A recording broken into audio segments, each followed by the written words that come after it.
Olá, que bom ter você conosco para mais um programa da série O Caminho. Você gostaria de conhecer o futuro? É o seu futuro? O tema de hoje vai mostrar que só Deus conhece e pode prever e revelar o futuro.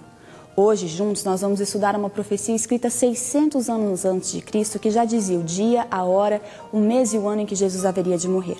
E você vai ver também que Deus já determinou um dia em que todos nós vamos ter que prestar contas a Deus daquilo que fizemos durante toda a nossa vida. Este é certamente um assunto intrigante. Portanto, pegue a sua Bíblia e deixe o Espírito Santo falar com você. Hoje é o dia de decidir pela verdade. O tema de nosso estudo é o caminho da balança. Senhor nosso Deus e Pai, mais uma vez nos achegamos diante da Sua presença, Senhor. Estamos aqui, Senhor, porque sabemos que não temos outro lugar para irmos a não ser aos pés do Senhor. Aqui estão Seus filhos, Senhor, cada um diferente do outro, cada um trazendo dentro do seu coração sua experiência de vida, aquilo no que acredita, pelo que luta, suas ansiedades, preocupações também, seus desejos mais profundos. Queremos mais uma vez entregar a nossa vida nas Suas mãos. Temos recebido a Sua verdade, a Sua palavra, Senhor. E às vezes ficamos confusos, não sabemos o que fazer com ela. São tantas teorias, tantas pretensas verdades. Não queremos ter a mente confusa, mas clara. Por isso, Senhor, torna a Sua palavra clara para nós essa noite.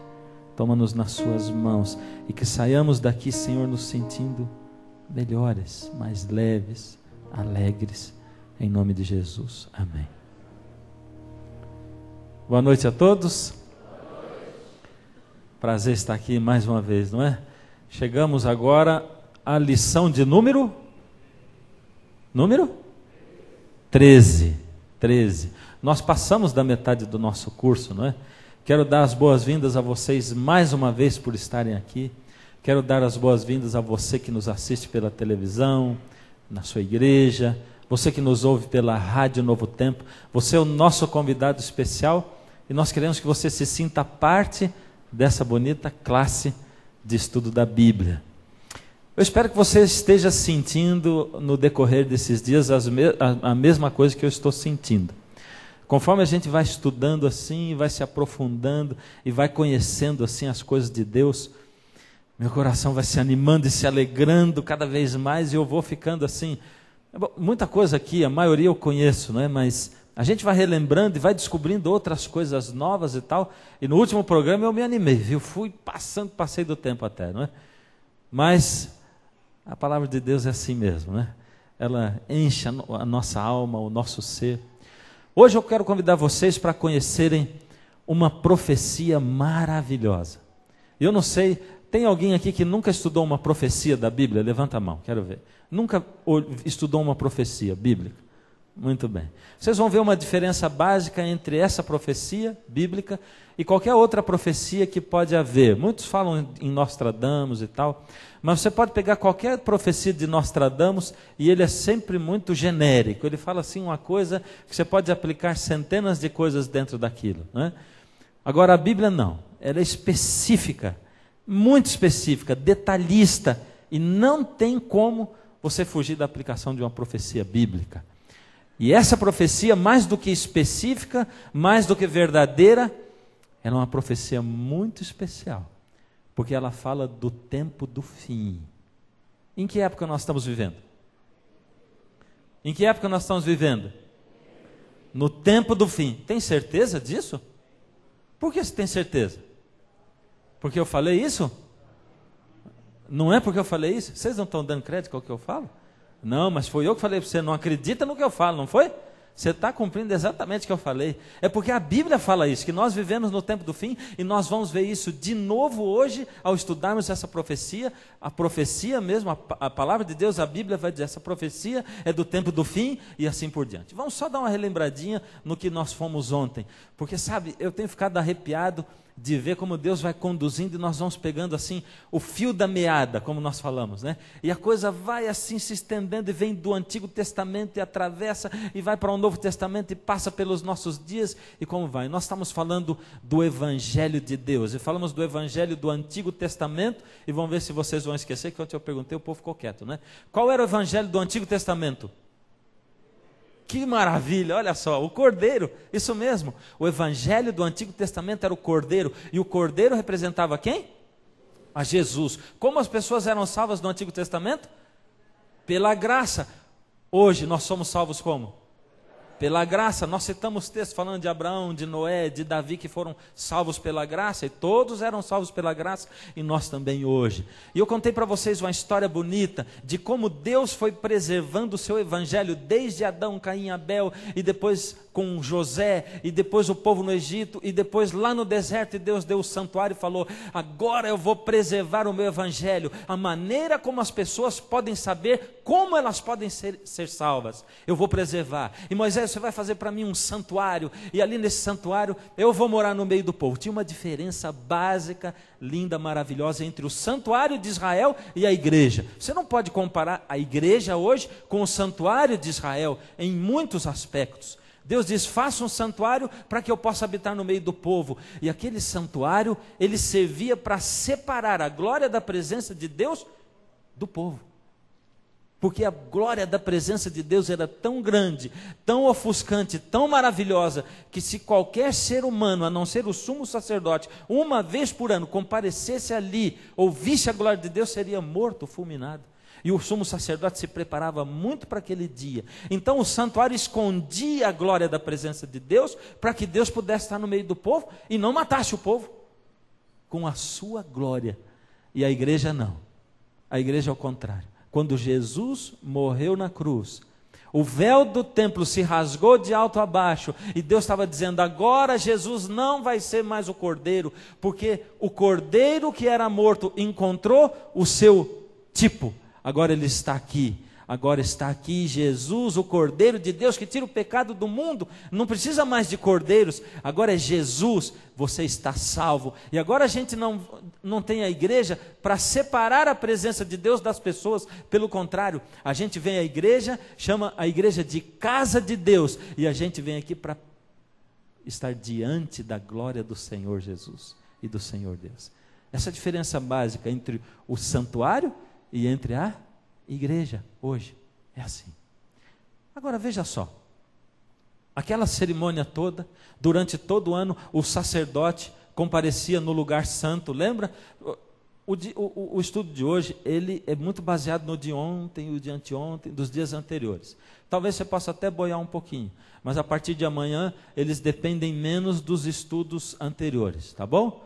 Mas veja só, lá no santuário de Israel, tinha o pátio, o lugar santo, o lugar santíssimo. Todo dia era morto o cordeirinho, o sangue era levado para dentro do lugar santo, e era respingado, espargido ali no véu que separava o lugar santo do santíssimo. O sacerdote fazia isso todo dia, 2 vezes por dia, às 9 da manhã e às 3 da tarde. Era o sacrifício contínuo, diário. E eu disse para vocês ontem que com esse simbolismo, os pecados do povo que eram confessados sobre a cabeça do cordeirinho, esses pecados eram levados para o santuário, e simbolicamente o santuário durante o ano inteiro ficava carregado, cheio dos pecados do povo, e uma vez por ano Deus pedia ao sacerdote, no dia da expiação, no dia do perdão, entra lá no santuário e vai no lugar santíssimo, e aí você leva o sangue do cordeiro de novo, e ali eu vou perdoar. E o santuário era purificado de todos aqueles pecados que tinham sido simbolicamente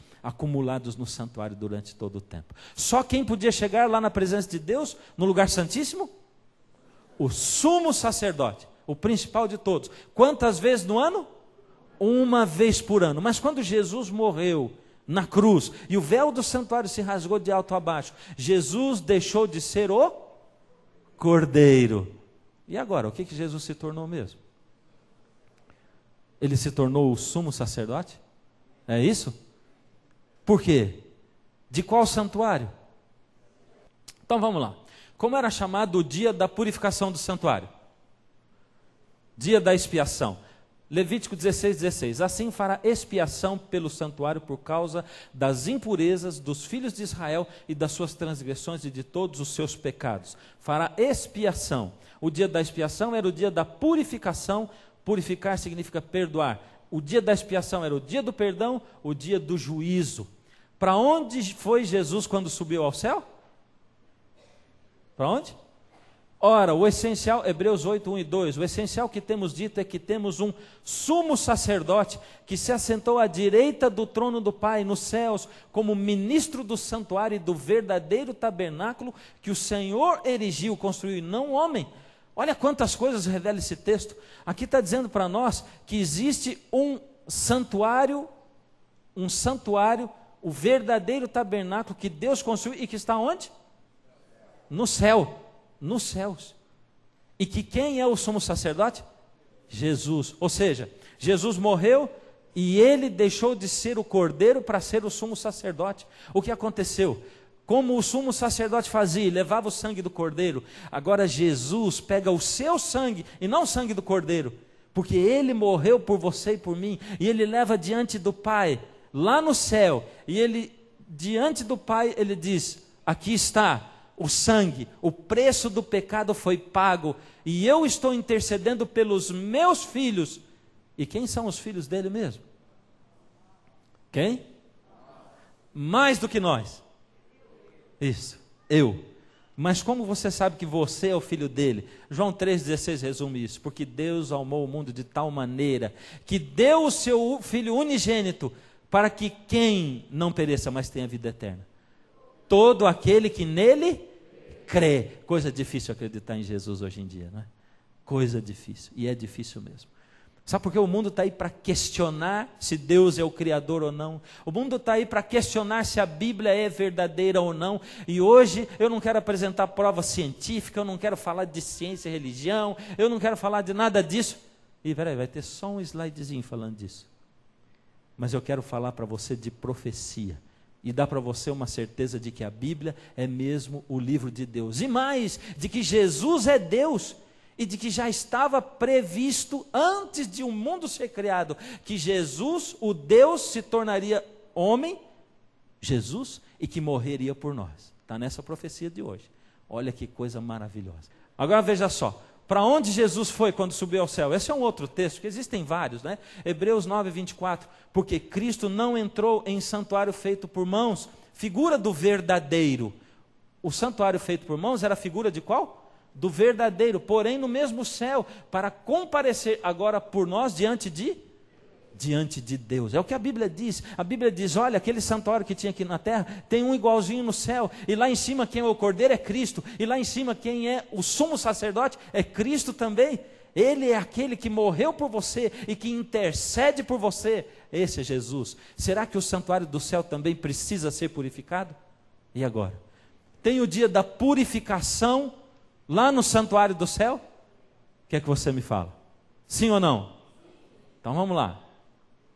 E ele me disse, Daniel 8,14, Daniel estava tendo uma visão. E nessa visão, o anjo falou para ele, e quando ele diz, ele me disse, foi o anjo, ele diz assim: até 2.300 tardes e manhãs, e o santuário será purificado. Opa, será que o santuário do céu precisa ser purificado? Alguém pode dizer, não, mas esse aqui não era o santuário do céu, Daniel viveu 600 anos antes de Cristo. Ele está falando do santuário da terra, não é o do céu. Onde que está isso? Daniel 8,14. Olha lá, 8,17, 3 versinhos para frente. Fiquei amedrontado, ele ficou amedrontado com a visão, Daniel, não é? E me prostrei com o rosto em terra, mas ele, o anjo, me disse: entenda, filho do homem, pois esta visão se refere ao tempo do fim. Está falando que é o tempo do fim, não é daquela época de Daniel, não. Daniel, entenda, o anjo está falando. É porque essa visão não está falando de agora, não, e do santuário de Israel e nada disso. Está falando lá do tempo do fim, não é para agora. Não está falando aqui do santuário da terra. E cada vez mais você vai ver que isso é verdade. De novo, aquele gráfico maravilhoso. Você vê que eu estou me especializando cada vez mais, não é? Eu consegui fazer até uma linha reta torta, olha que maravilha. Mas é assim mesmo. Vamos lá. O anjo falou para Daniel, até 2.300 tardes e manhãs, e o santuário vai ser purificado. Mas o que significa esse negócio de purificação do santuário do céu? Quando começou essas 2.300 tardes e manhãs? Será que foi no dia que Daniel teve a visão? Quando começou isso? E se são 2.300 tardes e manhãs, quando que aconteceu a purificação? Ele falou, espera aí, que daqui 2.300 tardes e manhãs, o santuário vai ser purificado. E não se esqueça, porque essa profecia se refere ao tempo do fim. Ou seja, quando o santuário do céu for purificado, vai estar começando o tempo do fim. Quando será que começou esse tempo do fim? Ele falou, até 2.300 tardes e manhãs. O que é 2.300 tardes e manhãs? Fala para mim. Tarde e manhã. Lembra lá no Gênesis, Deus dizia assim, disse Deus, haja luz, tal, viu Deus que a luz era boa, foi tarde e manhã, primeiro dia, um dia, como diz o original da Bíblia, um dia. Ou seja, uma tarde e uma manhã juntas formam o quê? Um dia. Portanto, são 2.300 o quê? Dias. Ué, então é simples. É somar 2.300 dias. Mas a partir de onde? Nós vamos chegar aonde? Como é que acontece? Vamos lá. Que profecia revela a data do início do juízo? Eu vou dizer para vocês. Eu não vou deixar para o próximo estudo, tá? Vocês vão ficar sabendo agora tudo nesse aqui. Só quando chegar lá no finalzinho eu vou deixar um ganchinho para o próximo. Que profecia revela a data do juízo? Daniel 9, 24 a 27. Daniel adoece, tem problemas de saúde e tal, e ele fica pensativo, depois o anjo volta para ele e continua falando da mesma profecia, e explica. E o anjo fala assim, presta atenção.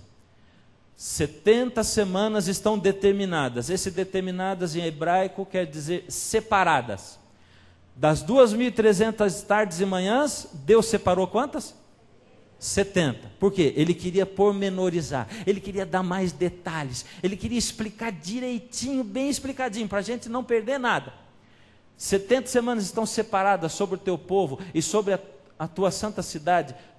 O que vai acontecer nessas 70 semanas? Cessar a transgressão, acabar com o pecado. E para dar fim aos pecados, já disse.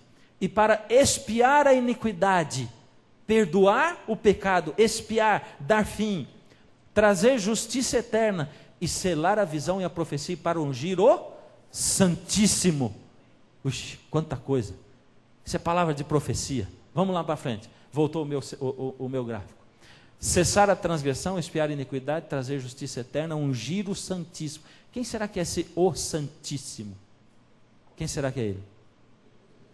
Hã? É bom você tirar sua conclusão, né? Mas vamos continuar. A palavra de Deus vai falar. Eu não posso falar nada, nem você. É só a palavra de Deus que pode falar aqui. 2.300 manhãs. Não sabemos quando começa, nem quando termina, mas Deus falou. 70 semanas estão separadas, determinadas, para fazer acontecer tudo isso aqui. Inclusive, ungir o Santíssimo. Olha agora.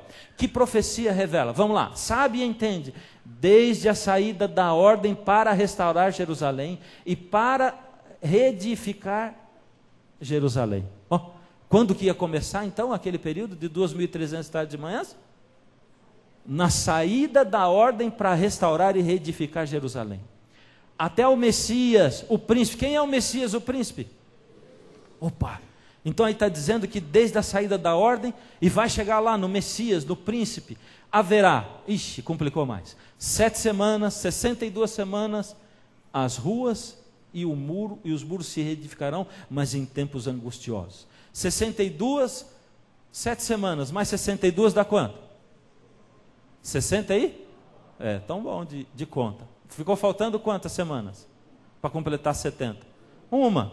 E depois das 62 semanas será cortado o Messias. Está falando do que aqui será? Da morte de Jesus, cortado o Messias, cortado do mundo. Olha só. Mas não para si mesmo, e o povo do príncipe que é de vir, olha agora, e ele firmará aliança com muitos estava faltando quanto? Uma semana, agora não falta mais, olha só, agora as coisas começam a se clarear, veja só, sabe, entende, desde a saída da ordem para reedificar e restaurar Jerusalém, isso aconteceu no ano 457 a.C., na sua lição tem um texto bíblico mostrando isso aí, quando aconteceu o edito direitinho e tal, foi no ano 457 a.C. Aí ele falou, 7 semanas, 62 semanas, e será cortado o Messias. E ele firmará aqui a aliança com muitos uma semana. Ou seja, ele pegou primeiro, ele tinha 2.300 tardes e manhãs, dividiu em um pedaço de 70 semanas e dividiu as 70 semanas em 3 etapas. Por que tanta complicação? Isso é complicação? Não, é pelo contrário. Isso é explicação. Vamos continuar estudando. Quanto tempo é 2.300 tardes e manhãs? Quanto tempo é? Veja só. Olha o que a Bíblia diz. São 2.300 dias? São ou não são? Olha o que a Bíblia fala. Números 14, 34. Segundo o número dos dias em que espiastes a terra, 40 dias, cada dia representando um ano. Ué.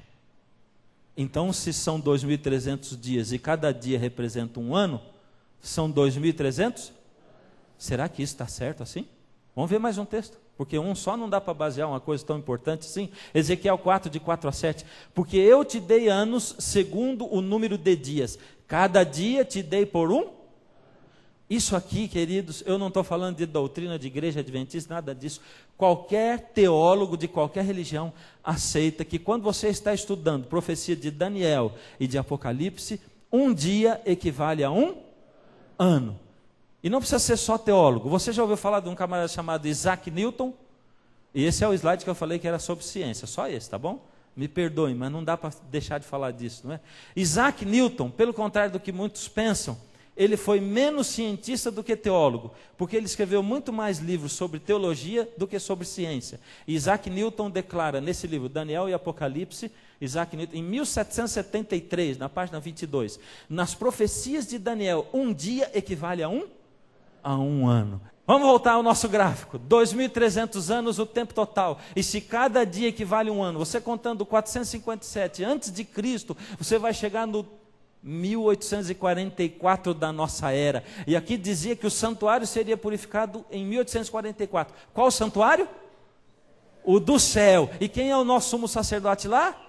Jesus. Ele leva o sangue do cordeiro, que é ele mesmo. E aqui começa o tempo do fim. Olha só, em 1844 aconteceu o tempo do fim. Porém, a gente já pode calcular o que aconteceu aqui. 7 semanas vai dar em 408, 62 semanas no ano 27 depois de Cristo. E no ano 34, o fim dessa uma semana. O ungido, lembra que falava do ungido? Sabe o que aconteceu no ano 27 aqui? Jesus foi batizado. Ou seja, ele foi ungido. Jesus começou o seu ministério. E o ministério de Jesus, como ungido, durou quanto tempo o ministério dele? 3 anos e 3 anos e meio. Se uma semana tem quantos dias? 7 dias. E cada dia é um ano, quantos anos dá uma semana? 7 anos. E se Jesus foi batizado no ano 27 depois da nossa era, e ele morreu 3 anos e meio depois, o que aconteceu aqui? No meio da semana. O que aconteceu? A palavra de Deus vai dizer.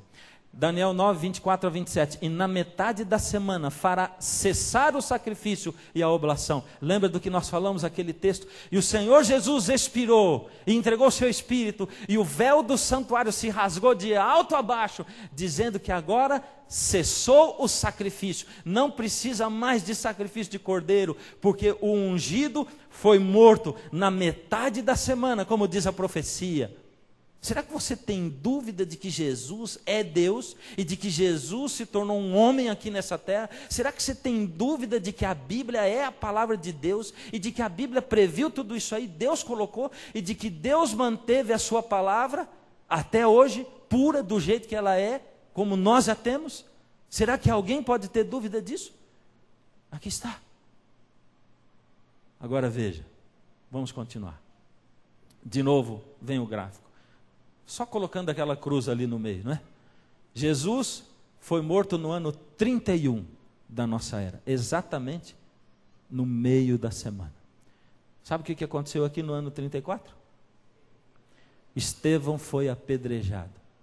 Depois que Jesus morreu, os cristãos começaram a pregar o evangelho.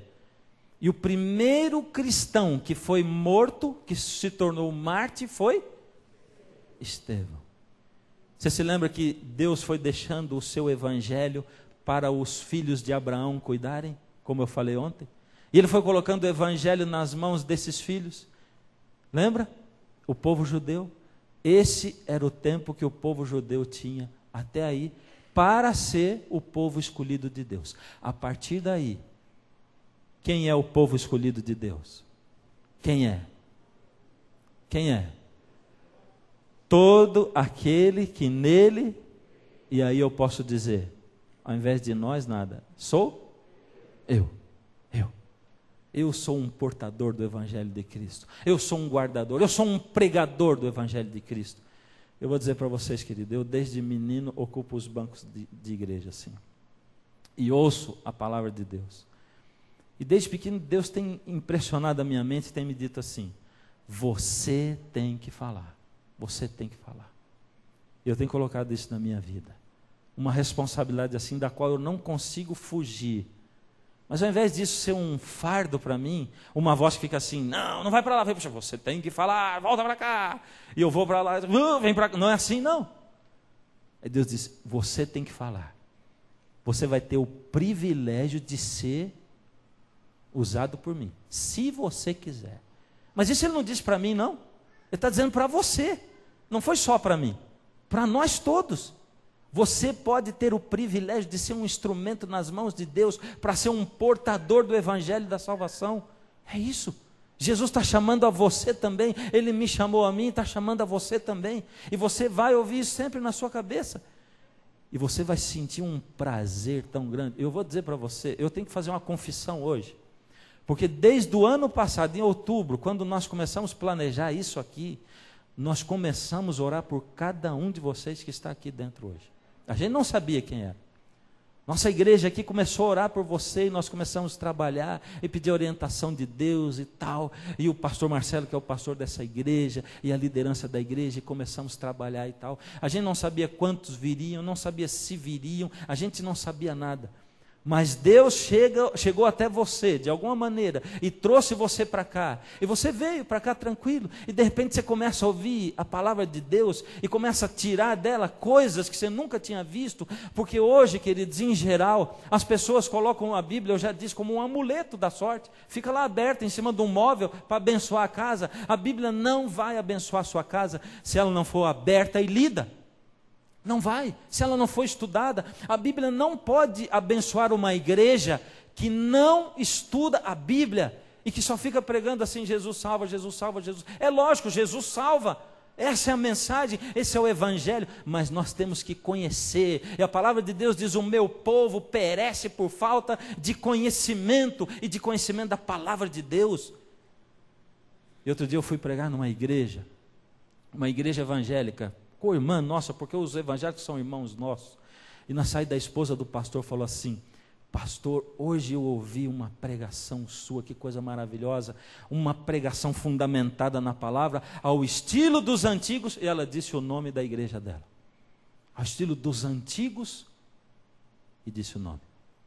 Agora veja, querido, a palavra de Deus tem que ser a base da nossa crença, porque ela é essa maravilha que nós podemos ver. Mas vamos lá, vamos chegar no fim do nosso estudo de hoje. O que aconteceria no céu e na terra no fim dessas 2.300 tardes e manhãs? Apocalipse 10, de 7 a 10, que agora nós estamos falando de Novo Testamento. Vamos lá.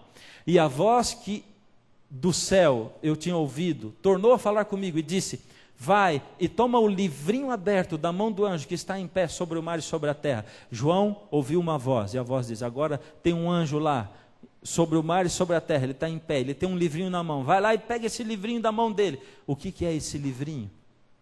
E aqui diz a palavra de Deus, e eu tomei o livrinho da mão do anjo e comi-o. João andou comendo um livrinho aqui, mas era isso mesmo, Deus tinha mandado, e na minha boca era doce como mel, e havendo comido, o meu ventre ficou amargo. Alguma mensagem que parecia muito gostosa e bonita, e de repente teve algum problema, um amargor nela. E ele me disse, hoje eu não vou poder falar sobre o que significa essa mensagem doce e amarga. E não sei se até o fim do curso eu vou falar, mas eu estou disposto a explicar para você mais para frente. E ele me disse, importa que profetizes outra vez a muitos povos, nações e línguas e reis. Profetizes outra vez. A respeito do quê? Isso agora já está no tempo do fim. Olha só. E vi outro anjo voar pelo meio do céu, e tinha o evangelho eterno para proclamar aos... Olha essa palavra. Eu fico emocionado de ler essa palavra. Olha aqui, no tempo do fim, o tempo em que nós vivemos. Esse anjo carrega o quê? Lembra do evangelho do Antigo Testamento? O evangelho do Novo Testamento? Eu só usei essa nomenclatura para dizer para você que o evangelho de Deus é o mesmo. Na verdade, esse evangelho não é o do Antigo Testamento nem do Novo Testamento. Esse evangelho é um evangelho o quê?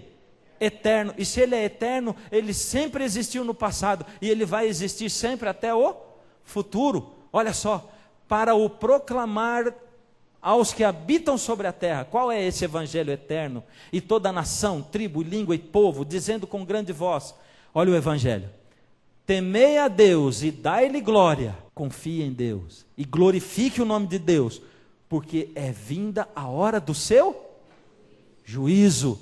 Ou seja, o dia da expiação, o dia em que os pecados eram perdoados, o sumo sacerdote aparecia diante de Deus e pedia perdão, e Deus julgava aquele povo. Será que eles realmente se arrependeram? Será que confessaram o seu pecado? Será que abandonaram o seu pecado? Deus julgava o pedido de perdão do povo. Ou seja, de 1844 para cá, nós estamos vivendo o dia do juízo. Nós estamos sendo julgados lá no céu. Desde o primeiro homem que existiu nesse mundo, até nós que estamos vivos hoje. E esse julgamento vai acabar um pouquinho antes da volta de Jesus. E olha o que diz, continua dizendo: e adorai, é o mesmo verso, aquele que fez o céu e a terra e tudo que neles há. Queridos, o evangelho eterno hoje diz o seguinte: Jesus é o Criador e Ele merece a sua glória. O juízo já chegou.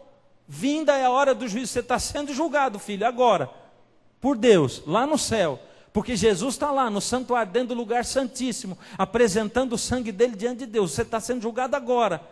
E o evangelho também eterno diz que Deus, que nós devemos adorar, aquele que fez os céus, a terra e tudo que neles há. Ou seja, não se esqueçam aí, depois de 1844, vocês que fazem parte do povo que vive no tempo do fim, não esqueçam que Deus é o Criador. E sabe que lá em 1840 e alguma coisa, sabe o que aconteceu, que apareceu nesse mundo aqui?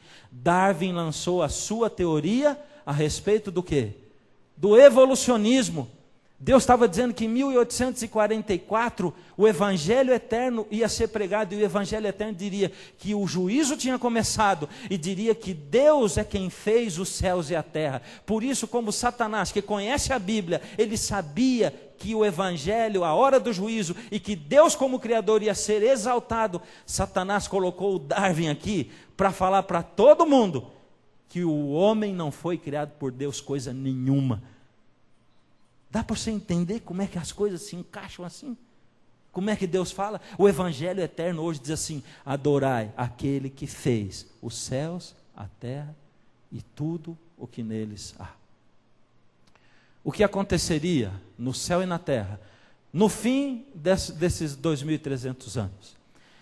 E iraram-se as nações, e veio a tua ira e o tempo dos mortos, para que sejam julgados, e o tempo de dares o galardão aos profetas, aos que morreram, teus servos, e aos santos dos santos, e aos que temem o teu nome, a pequenos e grandes, e tempo de destruíres os que destroem a...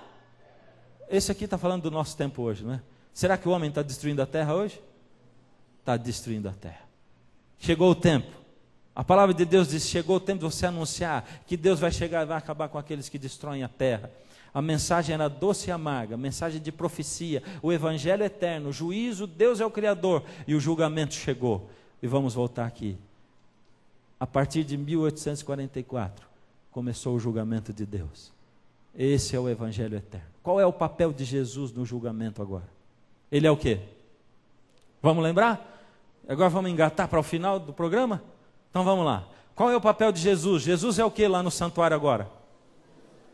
Ele é o sumo sacerdote, e também o Pai a ninguém julgou, mas deu ao Filho todo o juízo. Ué, ele é sumo sacerdote ou não é? Sim ou não? Ele é cordeiro ou não? Sim. Ele é cordeiro, é sumo sacerdote, mas aqui está dizendo que não é Deus o juiz, mas é quem? Jesus. Ou seja, Jesus é o cordeiro, é o sumo sacerdote, e ele é também o quê? O juiz. Olha agora, além de juiz, qual é a outra função dele? Filhinhos, essas coisas vos escrevo, 1 João 2,1, para que não pequeis. Se porém alguém pecar, temos um advogado junto ao Pai, Jesus Cristo, o justo. Jesus é o juiz e é também o quê?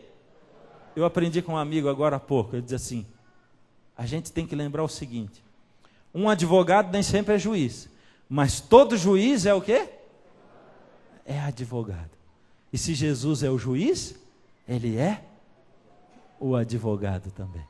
Olha os papéis de Jesus, ou seja, Jesus está envolvido na sua história, na história da sua vida, antes de você nascer. Jesus planejou tudo, ele veio aqui morrer por você, e hoje, querido, aqui dentro dessa igreja, Jesus olha para você nos seus olhos, ele diz, filho, por que caminhos você tem andado? O que você tem feito da sua vida, filho? Filho, eu planejei a sua salvação. O que você está planejando para você? Está jogando tudo fora, jogando tudo no lixo. Olha para mim, filho, para você acreditar em mim, eu coloquei aí na minha palavra as profecias, as evidências todas. Como é que você ainda pode desconfiar de que tudo isso aqui é mentira? Como é que você pode achar, filho, que eu não sou o Criador? Filho, volta para mim, porque eu quero dar para você a salvação. Não existe outra maneira de nos salvarmos a não ser através de Jesus. O juízo é realizado em 3 fases. A primeira fase, a investigação, que começou em 1844. Nós estamos sendo julgados e investigados. A comprovação, essa comprovação vai acontecer durante os 1000 anos, lembra que nós falamos? Os justos vão para o céu e vão comprovar o que Deus fez. E a terceira é a execução, o juízo final, que vai acontecer depois dos 1000 anos. 3 fases de julgamento. O que Deus julgará? Porque Deus há de trazer a juízo todas as obras, até as que estão escondidas, quer sejam boas, quer sejam más. Espera aí, nós somos salvos pelas obras? Não? Nós somos salvos por guardar sábado? Por honrar pai e mãe? Nós somos salvos por não matar? Por não roubar? Por fazer o bem, dar dinheiro ao pobre? Não. Nós somos salvos pelo quê? Pela graça. Nós não somos salvos pelas obras, mas aí está dizendo que nós vamos ser julgados pelas nossas obras. E eu quero só dizer uma coisa para você. Tem muita gente hoje que pensa, que diz assim, eu entreguei a vida a Jesus, pronto, eu sou de Jesus agora. E pode continuar sendo viciado, pode continuar sendo viciado em sexo, em pornografia, em internet, pode continuar sendo viciado em drogas, em bebida, em fumo. Você não é salvo por isso. Mas sabe, um dia eu me apaixonei mesmo. Caí por aquela garota. Levei 4 meses para falar com ela, para a gente começar a namorar. E quando nós começamos a namorar, aqui dentro do meu coração tinha foguetes assim, explodindo. Eu quase caí das minhas pernas, sempre fui muito tímido, talvez você não acredite hoje, mas muito, muito mesmo. Aí, veja só, eu me casei com ela. E depois que eu me casei, eu decidi, aliás, antes de casar, e quando eu fiz as juras para ela, que eu pertenceria somente a ela, enquanto a gente vivesse. E que eu ia ser um eterno apaixonado por ela, enquanto a gente vivesse. E a mesma coisa aconteceu de lá para cá, ela também.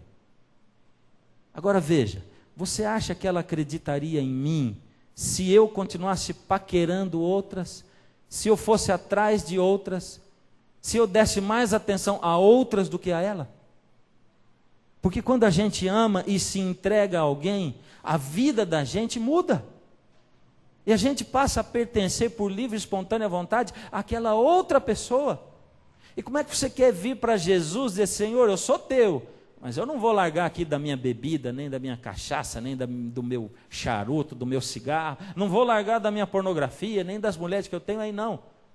Ora, Quando você entrega a vida a Jesus, Ele faz uma mudança dentro de você, e é isso que acontece. A essa altura, se você já veio aqui 8, 9, 10 vezes ou mais, você que talvez não frequente uma igreja, você começa a experimentar uma mudança em você. E outro dia até eu mencionei, alguém já deve estar chegando para você e falar: ué, que negócio é esse de ir à igreja todo dia? Ué, você está meio estranho, que comportamento diferente é esse que você tem? Que está virando carola? Está indo atrás de crente, não é? As pessoas notam a mudança. Não dá, porque nós somos salvos pela graça e nos aproximamos de Jesus e Ele nos dá de graça, mas depois disso não tem jeito, a vida da gente muda. Eu não posso olhar para outra mulher e eu não fico assim: ai, não posso olhar, não posso olhar, não posso olhar, não posso. Não fico, porque eu sou apaixonado pela minha esposa, então eu não fico lutando assim. E alguém pensa assim: mas como que eu vou aceitar Jesus? Depois eu vou ter que deixar de fazer um monte de coisa, eu vou ter que mudar a minha vida vai virar chata. Eu faço casamento, e eu dou certeza para vocês, que quando eu estou fazendo o casamento e a noiva está chorando, porque muitas vezes ela chora, aliás ela chora menos que o noivo, quem chora mais é o noivo. Mas quando a noiva está ali, ela não está pensando assim: vou ter que lavar muita louça. Quantos lençóis? E as fraldas, então? Você vê que eu não sou bom ator, né? Mas ela não está chorando por causa dessas coisas. Ela está chorando de emoção, porque ela está entregando a sua vida ao marido dela, a pessoa que ela ama. E se você está ainda medindo as consequências, dizendo assim: o que eu vou fazer de agora em diante? Porque se eu entregar a vida a Jesus, eu vou perder a alegria da minha vida. Então sabe que não é hora mesmo de você entregar a vida para Jesus. Porque não vai dar certo essa união sua com Jesus. Você tem que chegar a Jesus e você tem que se sentir beneficiado. Como é que eu posso chegar diante de Jesus? E outro dia eu usei isso aqui num programa, num sermão que eu fiz para a TV, e eu vou usar de novo. Quando eu morava aqui, eu tinha um amigo, e esse meu amigo tinha uma vida abastada. E ele tinha, naquela época a gente gostava muito de brincar de uma coisa que era carrinho de ferro, que hoje se tornaram um carrinho de plástico. E aquilo para nós era muito caro. Mas a casa do meu amigo, eu tinha 5 carrinhos desse. Cada vez que era dia da criança, minha mãe dava um carrinho, porque ele cabia no orçamento do dia da criança. E eu tinha 5 carrinhos. E eu cuidava daqueles carrinhos assim. Guardava e brincava com eles. 5, um do lado do outro, assim. E fazia, punha caixa-sapato, fazia garagem, tudo. E quando eu conheci esse meu amigo que eu vim aqui, ele tinha mais de 100 carrinhos desses. E eu amava quando ele me chamava para brincar. Porque aí ele chamava assim: vão juntar os nossos carrinhos? Vamos? Eu levava todos os meus 5. E ele levava os 100 dele, assim, né? A gente juntava. Quem estava na vantagem? Era eu, porque eu só tinha 5. É lógico que ele enjoava da brincadeira, olha, pelo menos 20 vezes mais rápido que eu. Porque ele acabava de brincar logo com os meus 5. E eu demorava para brincar com os 100 deles. Não, está chata a brincadeira, vamos mudar. Vamos brincar de outra coisa. Não, mas vamos mudar. E mudava. Agora, eu, ser humano, olho para Deus, que é dono de tudo e do universo inteiro, e digo assim: Deus, como é que eu vou entregar minha vida ao Senhor? Eu vou deixar de ter tantas coisas boas. Eu que tenho 5 carrinhos, olho para Deus e acho que eu estou em desvantagem com Deus ainda. Pois se Deus é quem preenche a sua vida e a minha vida, Ele é o dono de tudo, Ele dá para você, acredite, prazeres tão maiores do que desculpa o termo aqui, mas essas porcariazinhas de prazeres que você tem. São prazeres indizíveis que você tem, você não pode nem imaginar. Mas eu vou dizer para você uma coisa: você que é crente, seja de outra igreja ou dessa igreja aqui, da minha igreja, aonde você estiver frequentando, se o evangelho não traz para você benefícios de alegria, você está errado com Deus. Tem que rever a sua vida, porque tem gente que aceita Jesus e vira uma múmia assim, não é? E nem sorri é pecado, e fica aquela cara: não pode fazer isso que é pecado, tudo é pecado.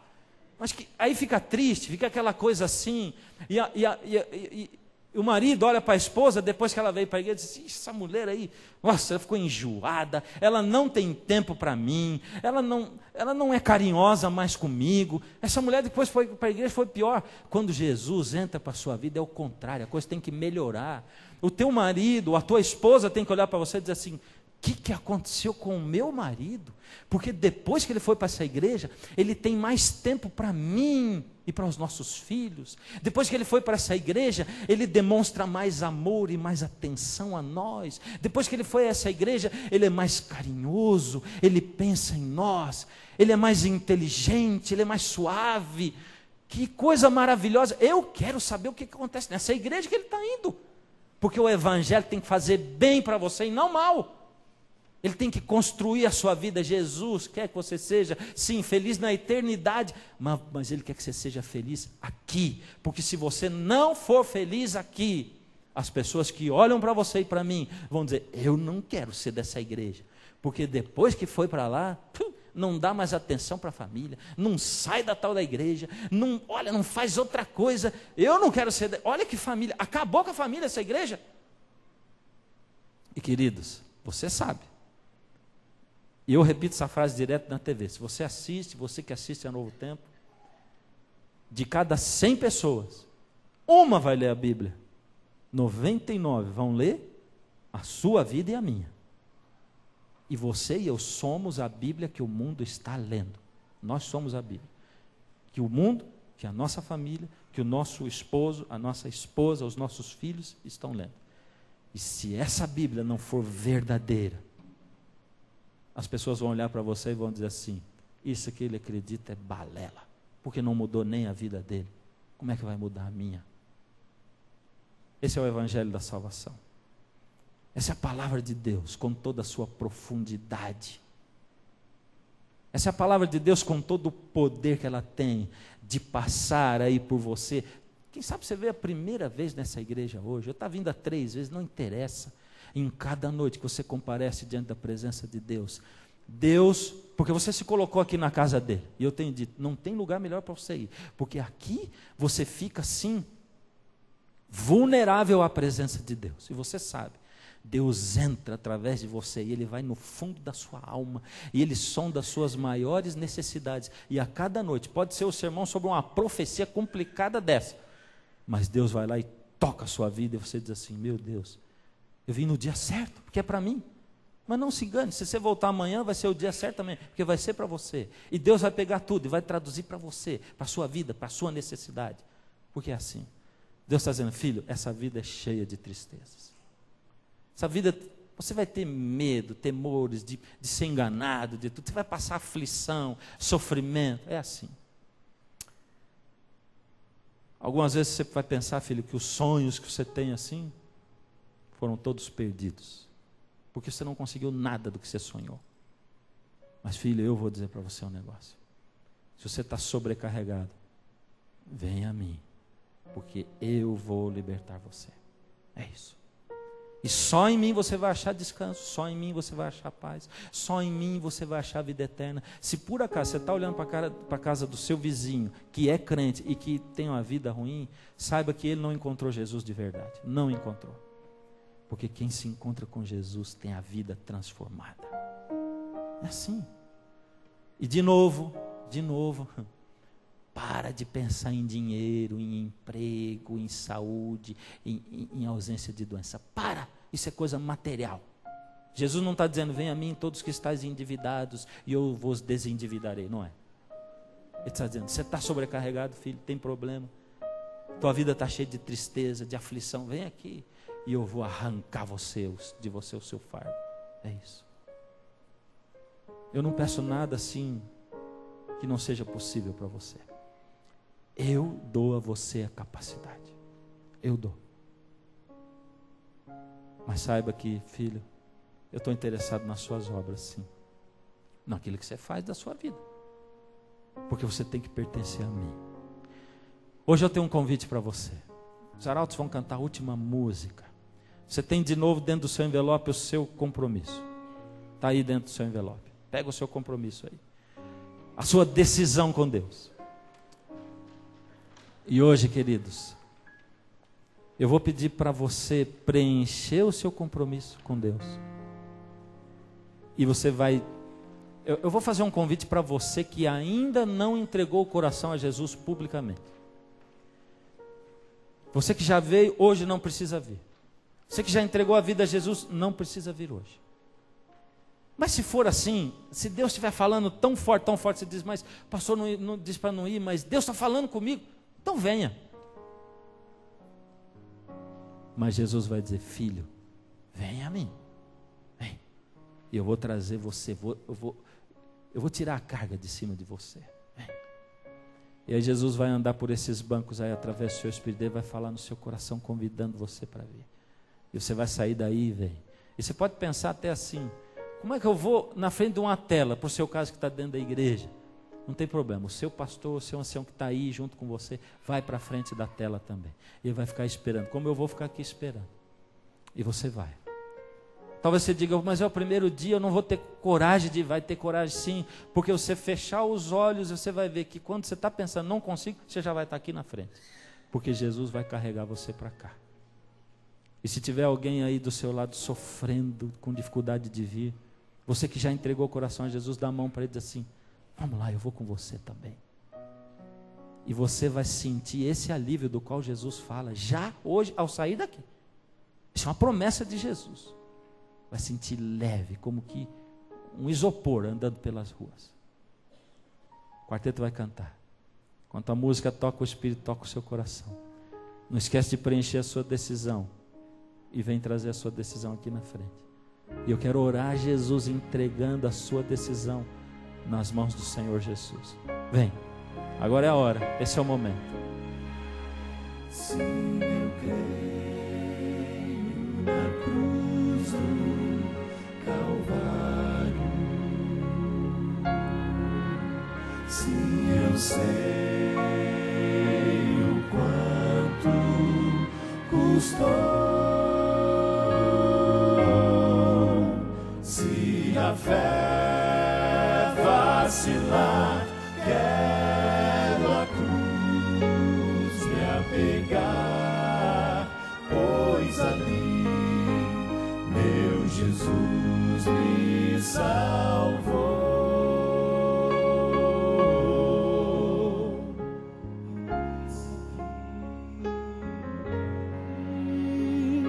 Só me traz aflição, eu não sei até quando será.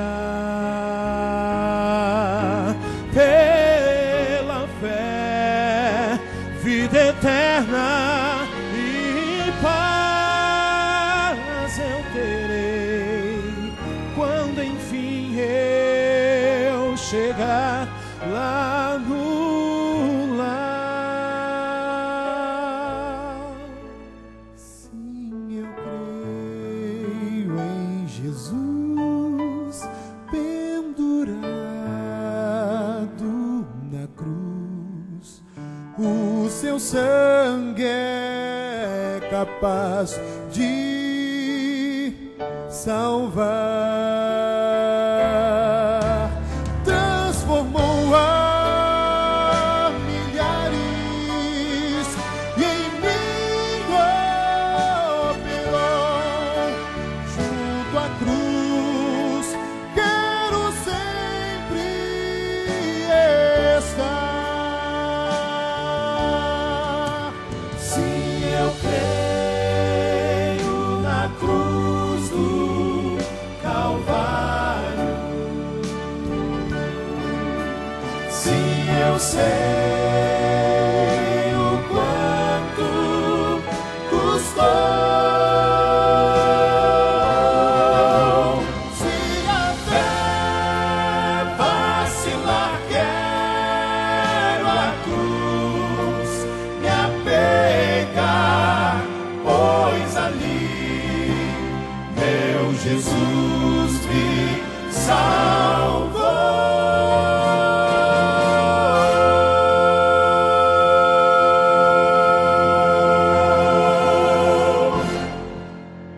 Se você precisa chegar ainda, eu vou esperar mais 1 minuto só. Você também que está aí. Só 1 minuto. 1 minuto é o tempo que você tem para sair daí e chegar aqui. 1 minuto de relógio, não posso prolongar.